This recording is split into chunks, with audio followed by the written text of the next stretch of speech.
নমস্কাৰ, মই গুৱাহাটী মহানগৰীৰ পৰা মহানুভৱ হোম কেয়াৰ চাৰ্ভিচ চেণ্টাৰৰ জৰিয়তে আপোনালোক সকলোকে জনাও যে যিসকল ব্যক্তি কাম কৰিবলৈ ইচ্ছুক তেওঁলোকে কথাখিনি যাতে ভালদৰে শুনি লয়। আমাৰ ইয়াত কামবোৰ যেনে যিসকল লোক অসহায় অকলে থাকে অৰ্থাৎ বৃদ্ধ বয়সস্থ লোক তেওঁলোকৰ চোৱা চিতাৰ বাবে বেবী কেয়াৰ মানে শিশু চোৱা চিতা আৰু কিছুমান কাম যেনে ধৰক ঘৰুৱা চোৱা চিতা য'ত নেকি ৰন্ধা বঢ়াৰ পৰা আৰম্ভ কৰি ঘৰ এখনৰ সমস্ত কাম কাজৰ দায়িত্ব ল'ব পাৰে তাৰ বাবে এগৰাকী পুৰুষ বা মহিলাৰ প্ৰয়োজন। সেই গৰাকী ব্যক্তিক আমাৰ ফালৰ পৰা থকা খোৱাৰ ব্যৱস্থা সম্পূৰ্ণৰূপে কৰি দিয়া হ'ব এনেকুৱা ধৰণৰ কামবোৰ। গতিকে যদি আপোনালোক কোনোবাই কৰিবলৈ বিচাৰে মোক যোগাযোগ কৰিব।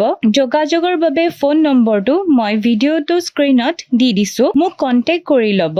শেষত আপোনালোকে ভিডিঅ'টো সকলোৱে যাতে শ্বেয়াৰ আৰু ফলো কৰি দিয়ে। ধন্যবাদ।